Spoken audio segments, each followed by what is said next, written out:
Dans une interview au JDD à paraître aujourd'hui, François Fillon se défend. Le candidat de droite à la présidentielle dénonce, je cite, des manipulations grossières, des manœuvres qui puent la calomnie pour tenter d'affaiblir sa candidature. L'ancien Premier ministre appelle la justice à agir vite. Il assure qu'il ne se laissera pas abattre. Ariane Ménage. François Fillon ciblé par de nouvelles accusations de détournement de fonds.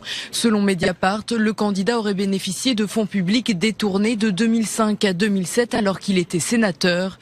Il aurait touché une partie de l'argent destiné à rémunérer des assistants. Le nom du candidat apparaît dans une enquête plus vaste sur les pratiques de certains sénateurs UMP. De nouvelles accusations alors que la campagne du candidat Les Républicains bat de l'aile depuis les révélations du canard enchaîné. L'enquête se poursuit pour déterminer si Pénélope Fillon a réellement travaillé en tant qu'assistante parlementaire de son mari et à la revue des Deux Mondes. Ce samedi, les déclarations de patrimoine et d'intérêt de François Fillon ont été transmises aux enquêteurs. Jeudi, dans la plus grande discrétion, une perquisition a été menée à la revue des Deux Mondes. C'est dans cette rédaction, tenue par un proche de François Fillon, que son épouse aurait touché 5 000 euros.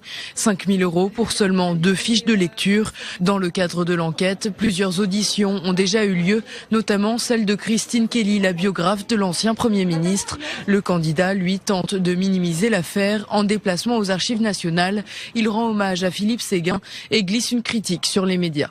Face à la crise de confiance de la politique, Séguin est l'antidote.